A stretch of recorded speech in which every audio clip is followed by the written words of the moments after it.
수진아, 오늘 내 시어머니한테 절대로 축하한다고 하지 마.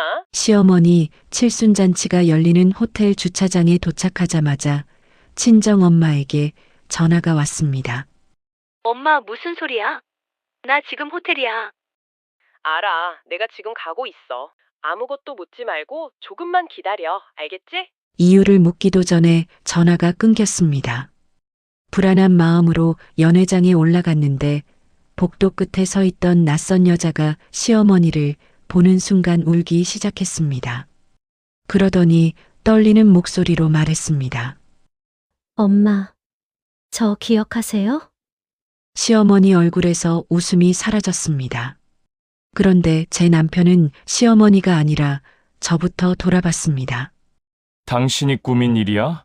그 순간 알았습니다. 오늘 무너지는 건 칠순잔치 하나가 아니었습니다. 제가 22해 동안 지키려고 참아온 가족의 모습이었습니다.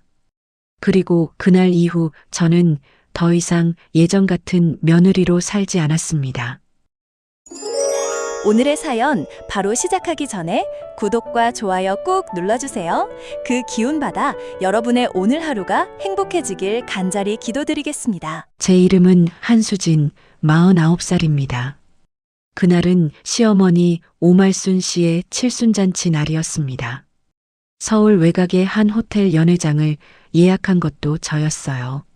한 달 전부터 친척들에게 전화를 돌리고 음식이며 꽃 장식이며 답례품까지 하나하나 준비했습니다. 시아버지는 5년 전에 돌아가셨습니다. 그래서 남편 성우가 말했어요. 엄마 혼자 되고 첫 큰 생신이잖아. 이번에는 좀 제대로 해드리자. 저도 동의했습니다. 그래서 평소보다 좋은 곳을 알아봤고 제가 운영하는 반찬 가게도 하루 쉬기로 했죠. 그런데 호텔에 도착하자마자 친정 엄마에게 전화가 온 겁니다. 수진아, 오늘 내 시어머니한테 절대로 축하한다고 하지 마. 엄마, 지금 무슨 말이야?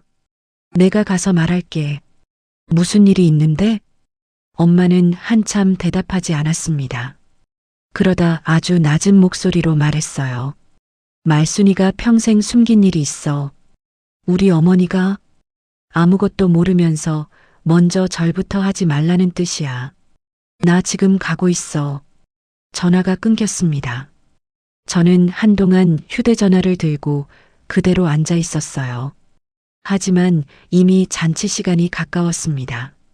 연회장에 올라가니 시어머니는 자주색 한복을 입고 입구에서 친척들을 맞고 있었습니다. 저를 보자 손짓했어요. 수진아, 이제 오니? 작은아버지네 벌써 왔어. 주차가 좀 막혔어요. 일찍 좀 움직이지. 그러더니 옆에 있던 친척들에게 웃으며 말했습니다.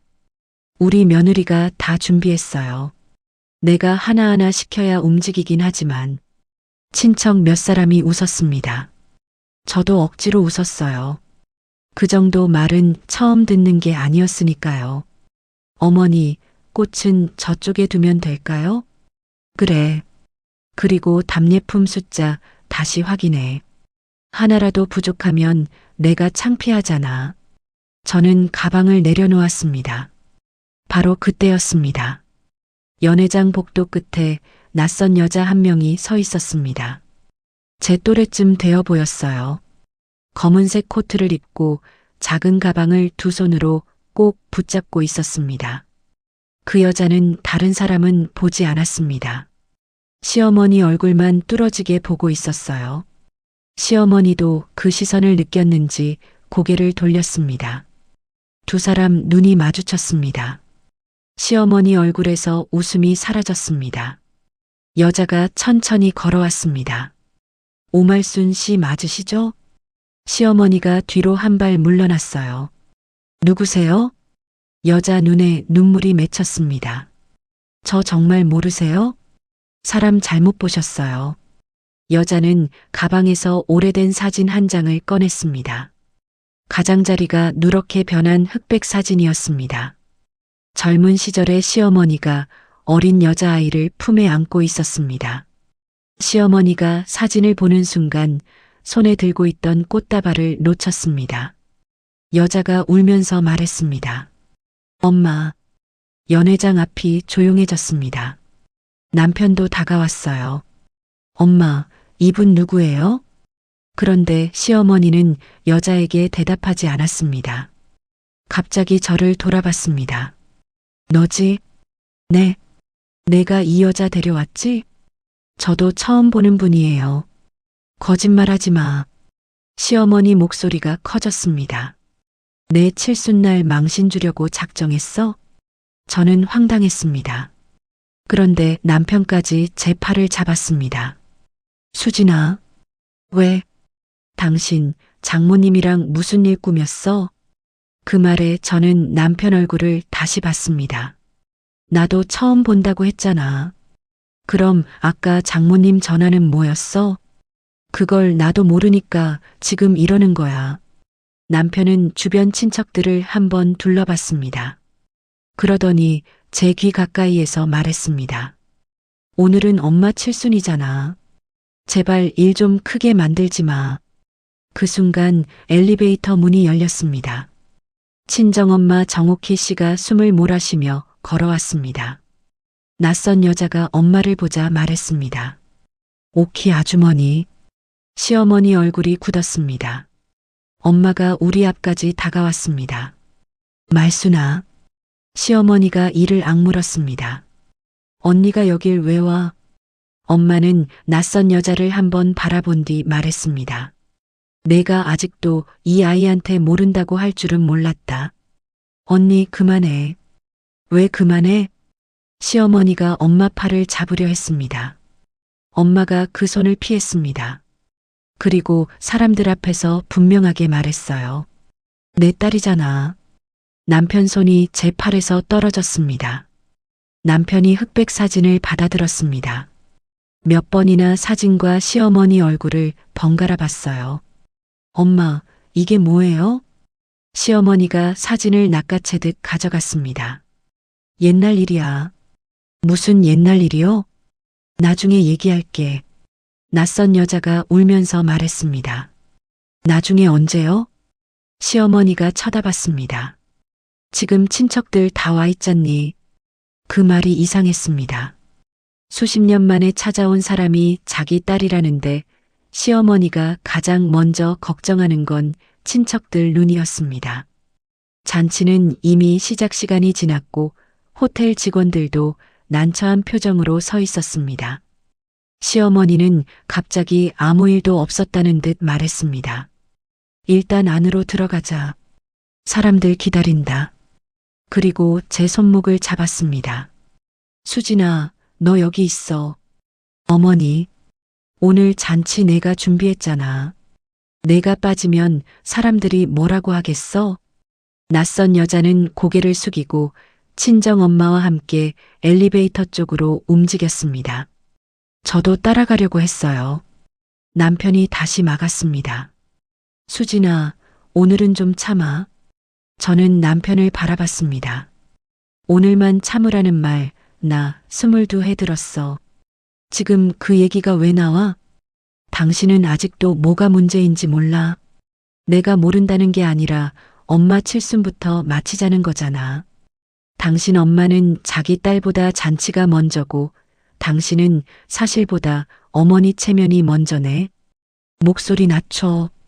그 말에 오히려 제 마음이 차분해졌습니다. 시어머니가 제 손목을 다시 잡았습니다. 너 지금 어디 가려고? 저는 그 손을 천천히 빼냈습니다. 아래 계신 분 이야기를 들어보려고요. 내가 왜 끼어들어? 방금 어머니가 저한테 남의 집 일에 끼어들지 말라고 하실 상황은 아닌 것 같은데요. 수진아, 어머니한테는 잔치가 먼저겠지만 저는 아닙니다. 저는 시어머니 허락을 기다리지 않고 엘리베이터를 탔습니다. 그게 22회 결혼 생활 동안 제가 처음으로 시어머니 말을 무시하고 돌아선 날이었습니다. 제가 그동안 늘 참았던 데는 이유가 있었습니다. 딸 연서도 있었고 저는 가정을 깨고 싶지 않았습니다. 남편 성우도 평소에는 큰 문제 없는 사람이었어요. 술도 거의 마시지 않았고 월급도 꼬박꼬박 가져왔습니다. 다만 어머니 일만 생기면 늘 같은 말을 했습니다. 엄마 혼자잖아. 당신이 조금만 이해해. 엄마 성격 이제 못 받고. 그 말에 제가 한 발씩 물러섰습니다. 제가 운영하는 작은 반찬 가게가 자리 잡은 뒤에는 시어머니를 더 많이 챙겼습니다. 제사 음식도 제가 준비했고 무릎이 아픈 시어머니 병원도 제가 모시고 다녔습니다. 시아버지가 돌아가신 뒤에는 생활이 빠듯하다고 해서 제 가게 수입에서 매달 40만 원씩 보내드렸어요. 누가 강제로 시킨 일은 아니었습니다. 처음에는 제가 좋아서 했습니다. 그런데 어느 순간부터 모든 일이 당연해졌습니다. 며느리가 그 정도도 안 하면 누가 하니? 시어머니 입버릇이었습니다. 제가 친정엄마 병원에 다녀오겠다고 하면 이런 말도 했습니다. 친정엄마는 너 말고 딸이 없니? 시집 왔으면 시댁 일부터 봐야지. 그때마다 저는 싸우기 싫어서 넘겼습니다. 하지만 그날 호텔에서 남편까지 저부터 의심하는 모습을 보니 처음으로 이런 생각이 들었습니다. 내가 너무 오래 참아준 건 아닐까? 엘리베이터 문이 열렸습니다. 저는 곧장 호텔 커피숍으로 향했습니다. 커피숍 창가에 낯선 여자와 친정엄마가 앉아 있었습니다. 제가 다가가자 여자가 먼저 일어났어요. 죄송합니다. 왜 저한테 사과하세요? 좋은 날인데 제가 망쳐버렸잖아요. 그 말이 참 이상했습니다. 잘못한 사람이 따로 있는데 이 사람이 죄인처럼 고개를 숙이고 있었으니까요. 엄마가 제 손을 잡았습니다. 수진아, 앉아. 낯선 여자의 이름은 김미숙 씨였습니다. 49살. 저와 같은 나이였습니다. 엄마가 말했어요. 미숙이가 내 시어머니 딸이야. 저는 알고 있었으면서도 다시 한번 놀랐습니다. 어떻게 된 일이야? 엄마와 시어머니는 젊은 시절 같은 봉제 공장에서 일했다고 했습니다. 시어머니는 21살에 첫 남편과의 사이에서 미숙 씨를 낳았습니다. 하지만 결혼 생활은 오래가지 않았어요. 두 사람이 헤어진 뒤 시어머니는 어린 딸을 자기 어머니에게 맡겼습니다. 돈 벌어 자리 잡으면 꼭 데려갈게. 그렇게 말했답니다. 하지만 얼마 지나지 않아 시어머니는 다른 지역으로 갔고 지금의 시아버지를 만났습니다. 재혼하면서 미숙 씨 이야기를 하지 않았습니다. 처음에는 제 친정엄마도 이해했다고 했어요. 그 시절 혼자 아이를 데리고 살기가 쉽지 않았으니까요. 하지만 시간이 지나도 시어머니는 딸을 데려가지 않았습니다. 엄마가 몇 번이나 물었다고 했습니다. 말순아, 미숙이는 언제 데려올 거야? 그러면 시어머니는 늘 같은 말을 했답니다. 지금 말하면 내 결혼 끝나. 조금만 기다려. 그 조금이 몇 년이 됐습니다. 제가 미숙 씨에게 물었습니다. 그 뒤로 어머니를 한 번도 못 보셨어요? 미숙 씨가 잠시 창밖을 보다가 대답했습니다. 12살 때 한 번 봤어요. 외할머니가 아파 병원에 입원했을 때였습니다. 시어머니가 병원으로 찾아왔답니다. 어린 미숙 씨는 엄마가 자기를 데리러 온 줄 알았어요. 집에 가서 가방부터 쌌어요. 미숙 씨가 말했습니다. 옷도 몇 벌 안 됐는데 제일 좋은 옷만 넣었어요. 엄마랑 살 수 있을 줄 알았거든요. 그런데요? 엄마가 지금은 안 된다고 했어요. 왜요? 미숙 씨가 저를 바라봤습니다. 아들이 태어났다고 했어요. 그 아들이 제 남편 성우였습니다. 성우는 미숙 씨보다 3살 어린 동생이었습니다. 미숙 씨는 12살 어린 나이에도 알아들었다고 했습니다. 엄마에게는 자신이 나타나면 곤란해지는 새 가족이 있다는 걸요. 그날 이후 먼저 엄마를 찾지 않았습니다. 외할머니가 세상을 떠난 뒤에는 친척집을 오가며 학교를 다녔고 고등학교를 마친 뒤 바로 일을 시작했답니다. 그럼 엄마는 미숙 씨를 어떻게 다시 만난 거야? 몇 달 전이었습니다. 엄마가 다니는 복지관 프로그램에서 우연히 만났다고 했어요. 처음에는 서로 알아보지 못했습니다. 그런데 이름과 고향 이야기를 하다가 엄마가 기억을 떠올렸습니다. 그리고 며칠 전 제가 친정집에 들렀다가 칠순잔치 초대장을 보여줬습니다. 어머니 칠순이라 호텔 잡았어. 제가 휴대전화 화면을 보여줬는데 엄마가 시어머니 사진을 보자 한참 바라봤다고 했습니다. 그날 저녁 엄마는 미숙 씨에게 연락했습니다. 내가 아는 오말순이가 맞는 것 같다. 그리고 초대장 사진을 보내줬습니다.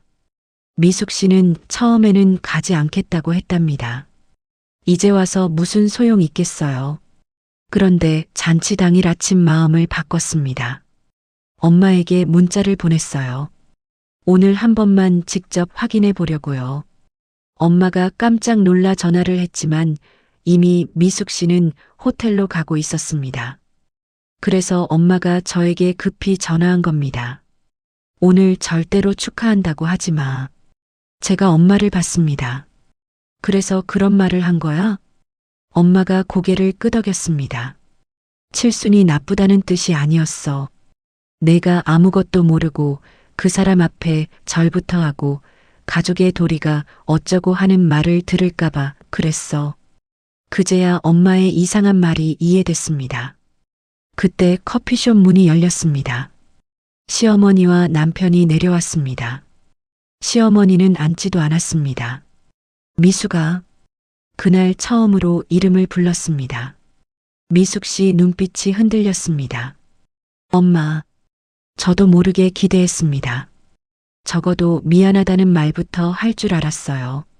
하지만 시어머니가 한 말은 달랐습니다. 오늘은 그냥 가라. 미숙 씨 얼굴이 굳었습니다. 네. 내가 나중에 연락할게. 오늘은 친척들이 다 와 있어. 엄마, 저는 제발 오늘만 가.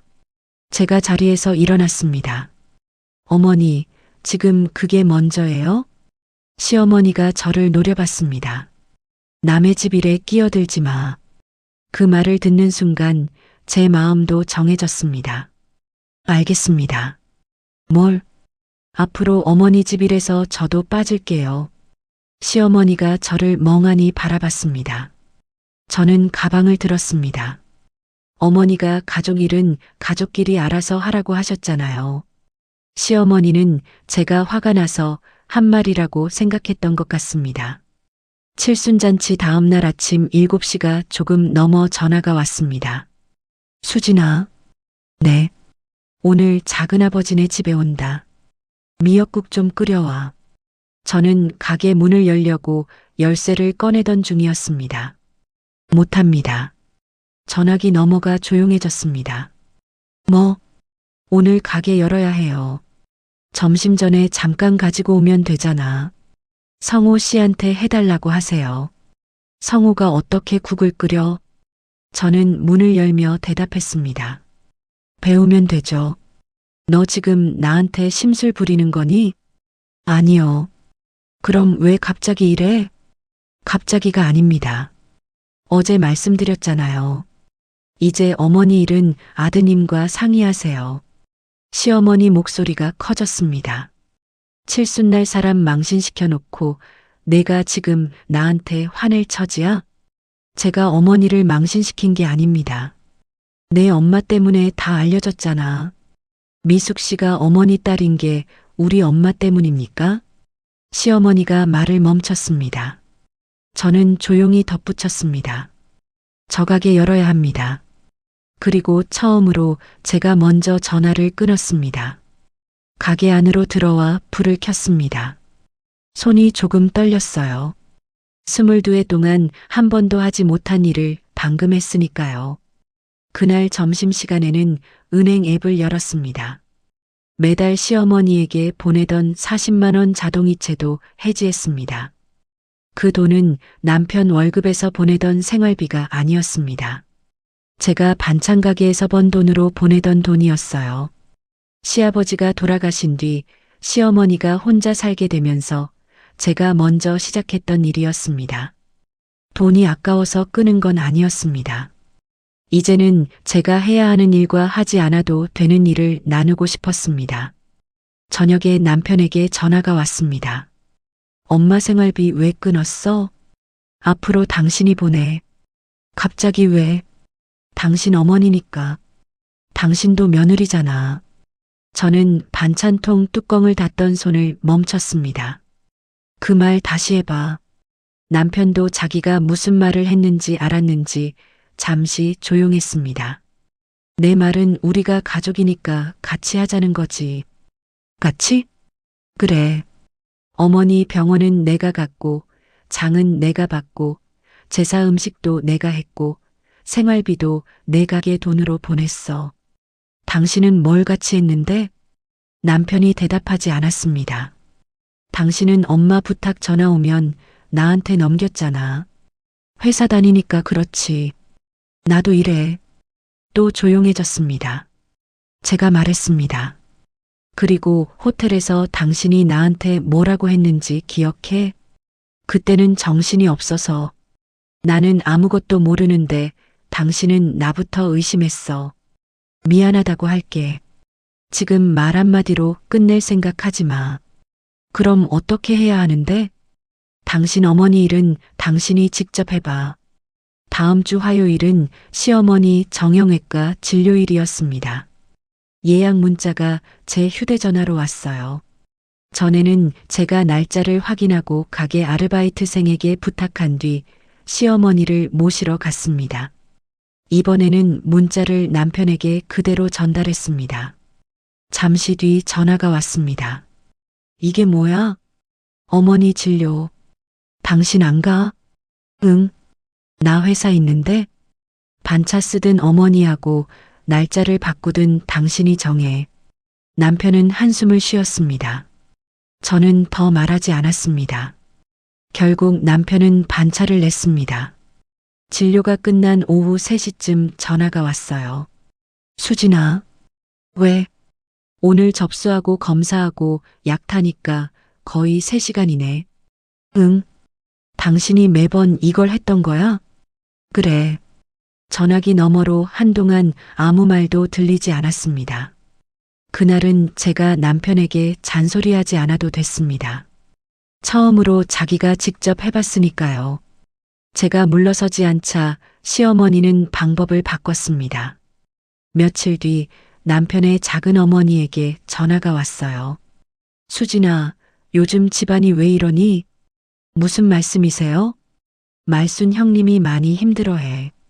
저는 무슨 이야기가 나올지 짐작했습니다. 작은 어머니, 어머니께 뭐라고 들으셨어요? 내 친정엄마가 옛날 일 들춰서 칠순잔치를 망쳤다더라. 예상대로였습니다. 저희 엄마가 미숙 씨를 데려간 게 아닙니다. 그래도 알고 있었다며. 알고 있었던 것과 일을 꾸민 건 다르죠. 작은 어머니가 한숨을 쉬었습니다. 옛날에는 여자 혼자 애 키우기 어려웠잖아. 말순 형님도 사정이 있었겠지. 그럴 수 있죠. 제가 순순히 인정하자 작은 어머니가 오히려 당황했습니다. 그러니까 내가 좀 이해해. 저도 처음 아이를 맡긴 일만 가지고 뭐라고 하는 게 아니에요. 그럼 49살 된 딸이 찾아왔는데 첫마디가 오늘은 그냥 가라였어요. 친척들 보기 싫다고요. 작은 어머니는 잠시 조용했습니다. 그건 형님이 너무 당황해서 그랬겠지. 그것도 어머니가 미숙 씨한테 설명하실 일입니다. 너도 며느리인데 중간에서 좀 풀어드려. 제가 왜요? 작은 어머니도 더는 말을 잇지 못했습니다. 그날 오후에는 시어머니가 직접 가게로 찾아왔습니다. 점심 손님이 아직 2명 남아 있었습니다.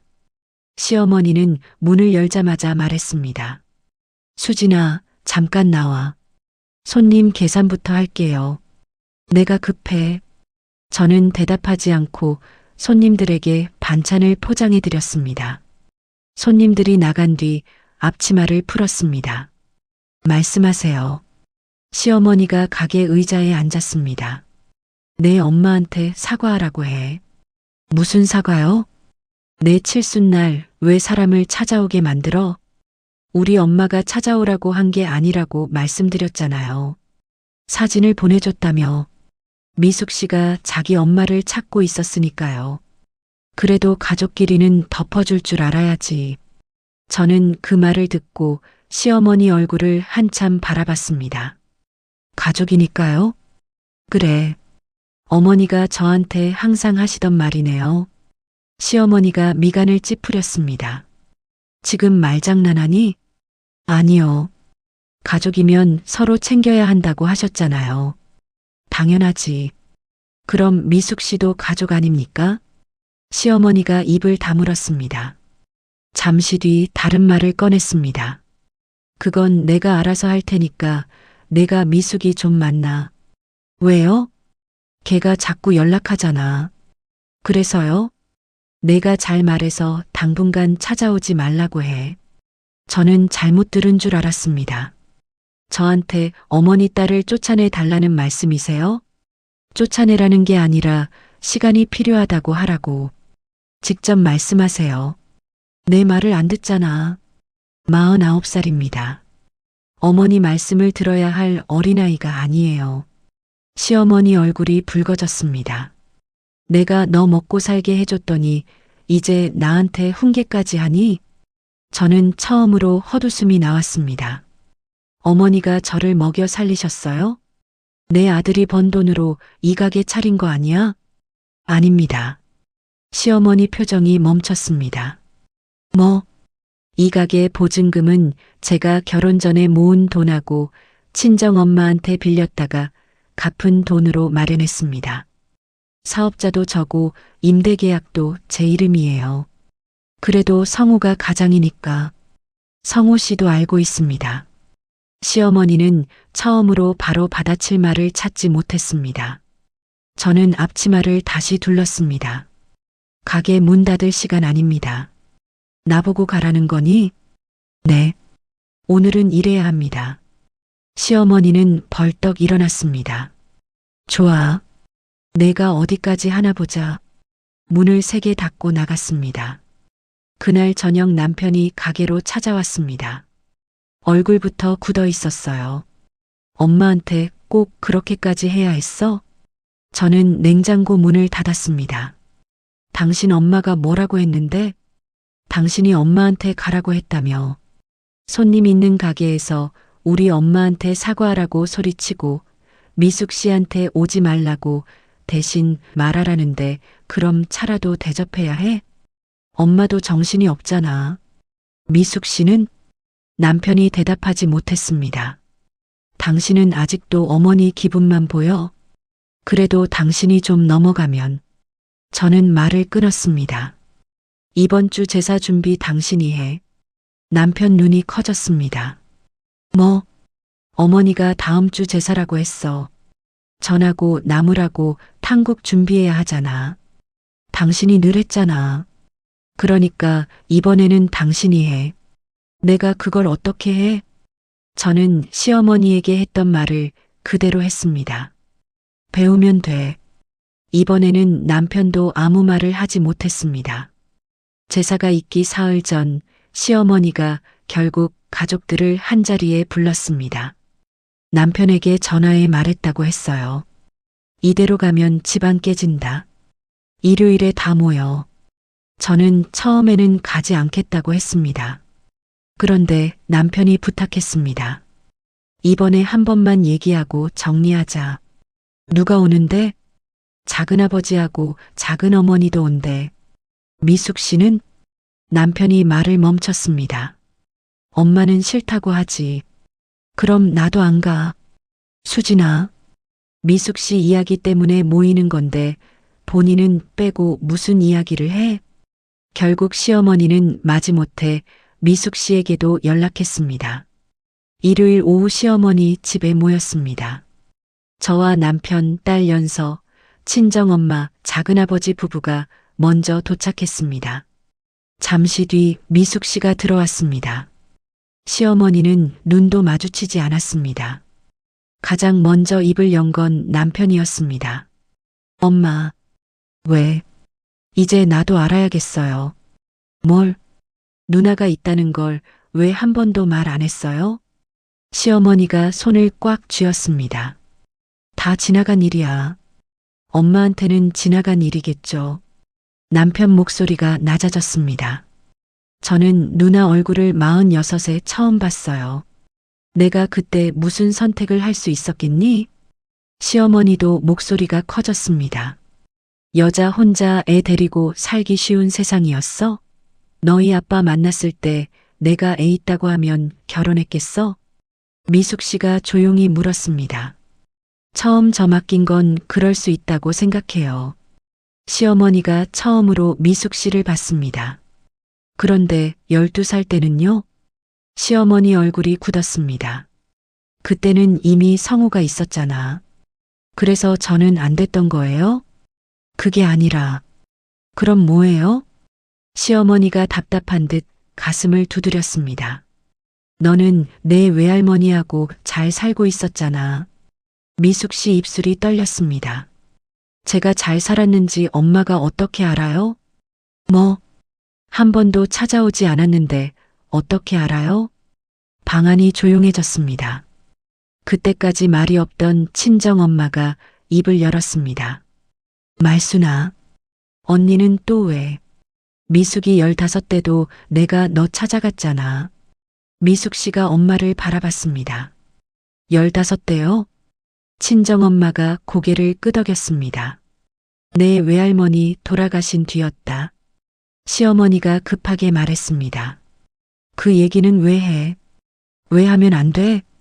언니가 뭘 안다고 그래. 내가 직접 너한테 갔잖아. 엄마 목소리는 크지 않았습니다. 그래서 오히려 더 또렷하게 들렸습니다. 미숙이 이제 갈 때 마땅치 않다고 내가 데려가야 하지 않겠냐고 했어. 남편이 어머니를 봤습니다. 엄마, 사실이에요? 시어머니가 대답하지 않았습니다. 엄마가 이어 말했습니다. 그때 내가 뭐라고 했는지 기억 안 나? 시어머니가 버럭 소리쳤습니다. 그만하라고. 성우가 학교 들어갔다고 했잖아. 지금 와서 큰딸 있다는 사실 알려지면 남편 집안에서 어떻게 보겠냐고. 남편 얼굴이 굳었습니다. 미숙 씨는 한참 동안 아무 말도 하지 않았습니다. 그러다 아주 조용히 물었습니다. 그러면 엄마는 저를 한 번 버린 게 아니네요. 시어머니 눈이 흔들렸습니다. 미숙아, 엄마도 살고 싶었겠죠. 그것까지 이해하지 못하는 건 아니에요. 미숙 씨가 손등으로 눈물을 닦았습니다.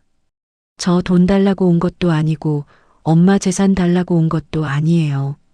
그럼 왜 이제 와서 나타났어? 그 말이 나오자 작은 어머니까지 시어머니를 바라봤습니다. 미숙 씨가 잠시 숨을 골랐습니다. 그냥 한번 물어보고 싶었어요. 뭘? 제가 어떻게 살았는지 한 번도 궁금하지 않으셨어요? 시어머니가 움직이지 못했습니다. 학교는 다녔는지, 아프지는 않았는지, 밥은 먹고 살았는지, 결혼은 했는지. 미숙 씨 목소리가 갈라졌습니다. 살아는 있는지 한 번도 궁금하지 않으셨어요? 그 질문에는 누구도 대신 답할 수 없었습니다. 저는 시어머니를 바라봤습니다. 지난 22회 동안 제게 했던 말들이 떠올랐어요. 부모 공경을 모른다. 친정보다 시댁이 먼저다. 며느리가 희생할 줄 알아야 한다. 저는 조용히 입을 열었습니다. 어머니, 시어머니가 저를 봤습니다. 저는 어머니가 젊을 때 어떤 사정이 있었는지 다 모릅니다. 그래서 첫 번째 선택까지 제가 판단하지 않겠습니다. 시어머니 얼굴이 조금 풀렸습니다. 저는 말을 이어갔습니다. 하지만 앞으로 저한테 가족의 도리를 가르치지는 마세요. 수진아, 우리 엄마 병원 간다고 하면 시집 온 여자가 왜 친정부터 챙기냐고 하셨죠? 시어머니가 시선을 피했습니다. 제가 제사 하루만 빠지고 싶다고 했을 때는 부모 공경도 모른다고 하셨고요. 그건 그거고 아니요. 같은 이야기입니다. 저는 가방에서 열쇠 하나를 꺼냈습니다. 시어머니 집 열쇠였습니다. 무릎이 안 좋아진 뒤 혹시 무슨 일이 생길까봐 제가 가지고 다니던 열쇠였어요. 식탁 위에 놓았습니다. 앞으로 필요한 일은 아드님하고 직접 상의하세요. 시어머니가 열쇠를 내려다봤습니다. 너 지금 나랑 남남하겠다는 거니? 남남이 아니라 선을 정하겠다는 겁니다. 성우야, 너 듣고도 가만히 있을 거야? 시어머니가 아들에게 도움을 청했습니다. 남편은 한참 동안 어머니를 보다가 말했습니다. 엄마, 왜? 수진이 말이 맞아요. 시어머니 눈이 커졌습니다. 너까지 왜 이래? 엄마가 누나한테 어떻게 할지는 엄마가 결정하세요. 남편은 이번에는 시선을 피하지 않았습니다. 그런데 그 일 때문에 수진이하고 장모님 탓하는 건 그만하세요. 너 지금 엄마한테 따지는 거야? 따지는 게 아니라 이제 제 일은 제가 하겠다는 거예요. 저는 남편을 바라봤습니다. 처음이었습니다. 시어머니 앞에서 남편이 제 편에 선 게요. 친정엄마가 제게 했던 말도 다시 떠올랐습니다. 오늘 절대 축하한다고 하지 마. 그날은 누군가의 70년을 축하하기 전에 그 세월 뒤에 남겨진 사람의 이야기를 먼저 들어야 하는 날이었습니다. 시어머니가 그날 갑자기 달라진 것은 아닙니다. 오히려 처음 몇 주는 더 예민했습니다. 이전에는 저에게 걸려오던 전화가 전부 남편에게 갔어요. 월요일 아침에는 병원 예약, 화요일에는 쌀이 떨어졌다는 전화, 목요일에는 형제들이 온다며 반찬 부탁. 남편은 일주일도 지나지 않아 지쳐 보였습니다. 저녁을 먹다가 숟가락을 내려놓았어요. 엄마가 하루에 전화를 몇 번 하는지 알아? 알지.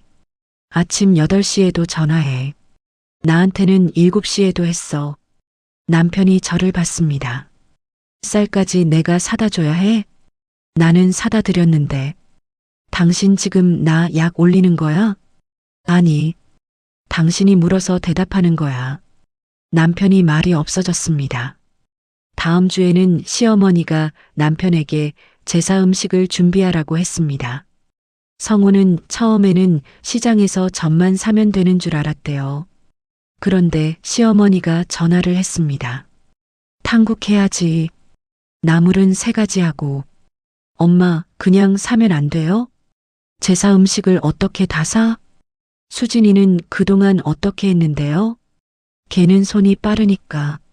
남편이 저를 돌아봤습니다. 당신 탕국도 직접 했어? 응. 전도? 응. 나물도? 응. 몇 년을? 결혼하고 거의 계속. 남편이 입을 다물었습니다. 결국 그의 재산은 저는 시장에서 사고 나물은 직접 2가지를 만들었습니다. 탕국은 남편이 인터넷을 보고 끓였는데 시어머니가 싱겁다고 불평했습니다. 남편도 결국 참지 못했습니다. 엄마, 싱거우면 소금 넣으세요. 시어머니가 황당한 얼굴로 아들을 봤답니다. 제사가 끝난 뒤 집에 돌아온 남편이 말했습니다. 당신이 명절만 되면 왜 예민했는지 알겠더라. 저는 웃지 않았습니다. 한번 해보고 알았으면 다음에는 같이 하면 돼. 남편이 고개를 끄덕였습니다. 그리고 며칠 뒤 저에게 먼저 사과했습니다. 호텔에서 당신부터 의심한 거 미안해. 저는 아무 말도 하지 않았습니다. 엄마가 당황하는 걸 보니까 나도 모르게 당신한테 해결하라고 했던 것 같아. 그게 늘 당신 방식이었어. 알아. 아니, 이제 알게 된 거야. 남편이 천천히 고개를 끄덕였습니다. 그 말은 받아들였습니다. 시어머니에게도 실제 변화가 생겼습니다. 제가 보내던 40만 원은 다시 보내지 않았습니다. 남편이 자기 형편에 맞춰 일부 생활비를 보탰고 나머지는 시어머니 연금과 저축으로 해결했습니다. 병원도 매번 제가 동행하지 않았어요. 남편이 시간을 낼 수 없을 때는 택시를 이용하거나 병원 동행 서비스를 알아봤습니다. 시어머니는 처음에는 화를 냈다고 합니다. 며느리 놔두고 왜 남한테 돈을 줘? 그때 남편이 대답했습니다. 수진이는 엄마 직원 아니에요. 그 말을 저는 나중에 남편에게 들었습니다. 솔직히 조금 시원했습니다. 제가 몇 년을 설명해도 듣지 않던 말을 자기 입으로 하게 됐으니까요. 미숙 씨와 시어머니 관계는 훨씬 어려웠습니다. 미숙 씨는 가족 모임 이후 한동안 전화를 받지 않았습니다. 어느 날 시어머니가 제게 연락했습니다. 수진아. 네. 미숙이 번호가 이게 맞니? 맞아요. 전화를 안 받아. 그러겠죠. 내가 한번 전화해 보면 안 되니? 예전 같았으면 제가 가운데서 두 사람을 연결했을 겁니다. 하지만 이번에는 그러지 않았습니다. 안 됩니다. 시어머니 목소리가 날카로워졌습니다. 왜? 어머니하고 미숙 씨 일입니다. 너는 사람 마음이 그렇게 차가미게? 저는 잠시 웃었습니다. 어머니가 저한테 남의 집 일에 끼어들지 말라고 하셨잖아요. 시어머니가 아무 말도 못했습니다. 몇 초 뒤 낮아진 목소리가 들렸습니다. 그래. 그리고 전화를 끊었습니다. 제가 거절했는데 시어머니가 소리를 지르지 않고 전화를 끄는 건 처음이었습니다. 한 달쯤 뒤 미숙 씨에게 전화가 왔습니다. 수진 씨. 네, 잘 지내셨어요? 어머니 만났어요. 그러셨어요? 카페에서 1시간 정도 있었어요. 저는 자세히 묻지 않았습니다. 미숙 씨가 먼저 이야기했습니다. 처음으로 변명부터 하지는 않더라고요. 시어머니가 이렇게 말했다고 합니다. 내가 날 용서하지 않아도 할 말 없다. 미숙 씨도 바로 마음을 열지는 않았습니다. 저는 엄마 없이 산 시간이 너무 길어요. 갑자기 엄마라고 부르면서 지낼 수는 없어요. 시어머니가 고개를 끄덕였다고 합니다. 그날 두 사람이 안고 울지도 않았고 손을 잡고 집으로 가지도 않았습니다. 그냥 각자 자기 집으로 돌아갔어요. 저는 오히려 그래서 더 현실적이라고 생각했습니다. 49회 동안 생긴 거리는 한 번의 사과로 없어질 수 없으니까요. 칠순잔치가 있은 지 6달이 지났습니다. 제 생활이 갑자기 화려하게 변한 것은 아닙니다. 반찬 가게는 여전히 아침 일찍 문을 열었고 남편도 같은 회사에 다녔습니다. 딸 연서는 취업 준비를 하면서 집에서 눈치를 보고 있었어요. 하지만 제 하루에는 작은 변화가 생겼습니다. 한 달에 한 번 수요일 오후에는 가게 문을 닫습니다. 예전 같으면 쉬는 날이 생기는 순간 시어머니 일정을 먼저 확인했습니다. 병원은 없는지, 장은 받으렸는지, 냉장고에 반찬은 있는지 생각했죠. 이제는 그러지 않습니다. 첫 번째로 쉬었던 수요일에는 친정엄마와 바다에 갔습니다. 멀리 간 것도 아니었어요. 차로 1시간 조금 넘게 달려 바닷가에서 칼국수 한 그릇을 먹었습니다. 엄마가 창밖 바다를 보다가 말했어요. 내가 평일에 나랑 이렇게 나온 게 언제인지 모르겠다. 저도 기억이 나지 않았습니다. 엄마, 왜? 미안해. 갑자기 뭐가? 나 맨날 시댁일 있다고 엄마한테는 다음에 보자고 했잖아. 엄마가 제 팔을 툭 쳤습니다. 됐어. 안 됐어. 엄마는 내가 편하게 사는 게 제일 좋아. 그 말을 듣는데 마음이 이상했습니다. 저는 좋은 며느리가 되려고 노력하면서 제 엄마에게는 늘 기다리라고 했더군요. 그날부터 친정 엄마에게도 제가 먼저 전화를 하기 시작했습니다. 남편과 관계가 하루아침에 좋아진 것도 아닙니다. 호텔에서 저를 의심했던 순간은 쉽게 잊히지 않았습니다. 예전의 남편이었다면 며칠 뒤 이렇게 말했을 겁니다. 이제 그만 풀어. 그런데 이번에는 그러지 않았습니다. 대신 행동이 조금씩 바뀌었어요. 주말이면 가게 마감할 때 와서 무거운 통을 옮겼고 자기 어머니 일이 생기면 먼저 자기가 확인했습니다. 어느 날 저녁 설거지를 하던 남편이 갑자기 말했습니다. 수진아, 왜? 생각해보니까 내가 엄마한테 효도한 게 아니더라. 무슨 말이야? 당신한테 시켜서 효도한 척한 것 같아. 저는 잠깐 남편을 바라봤습니다. 맞아. 남편이 어이없다는 듯 웃었습니다. 조금은 봐주면 안 되냐? 이제부터 잘하면 봐줄게. 그 정도면 됐습니다. 시어머니와 저도 예전 같은 관계로 돌아가지 않았습니다. 저는 40만 원 생활비를 다시 보내지 않았습니다. 병원도 특별한 일이 아니면 남편이 챙겼습니다. 반찬은 가끔 보냈어요. 하지만 시어머니가 요구해서가 아니라 제가 보내고 싶을 때만 보냈습니다. 그러던 어느 날 전화가 왔습니다. 수진아, 네. 이번 토요일에 시간 되니? 저는 그 말을 듣고 잠시 놀랐습니다. 예전에 시어머니라면 물어보지 않았으니까요. 토요일에 와. 늘 이렇게 말했습니다. 제가 일정이 있다고 하면 며느리가 무슨 약속이 그렇게 많아? 라고 했죠. 저는 달력을 봤습니다. 이번 토요일은 안 돼요. 시어머니가 잠시 말이 없었습니다. 그래.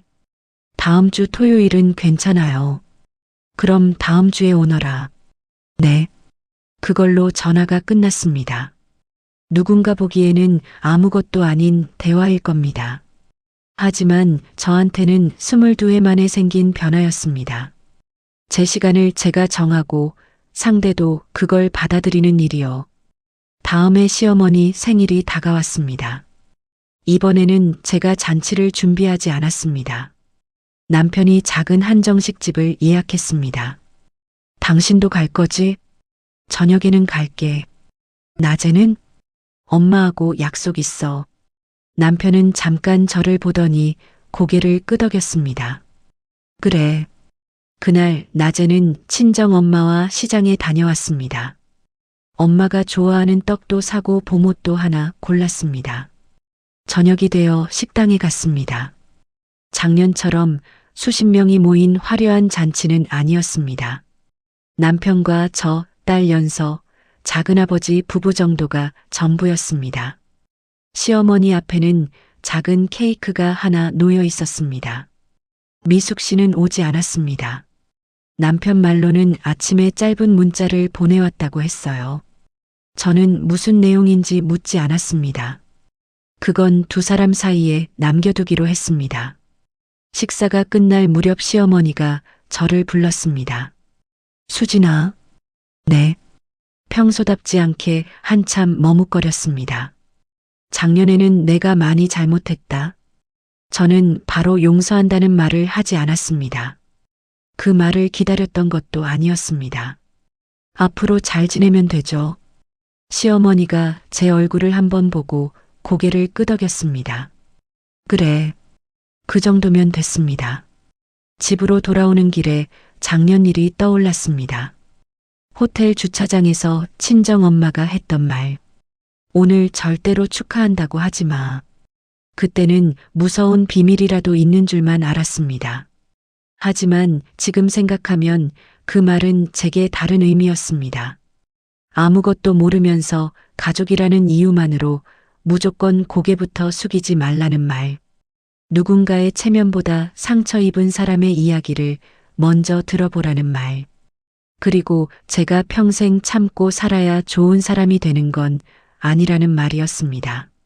미숙 씨가 잃어버린 어린 시절은 돌아오지 않습니다.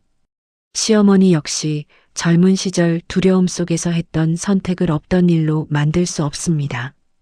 제가 참고 보낸 22회도 다시 시작할 수는 없습니다. 하지만 앞으로의 시간까지 똑같이 살 이유는 없었습니다. 예전에 저는 가족이 깨질까봐 참았습니다. 지금은 다르게 생각합니다.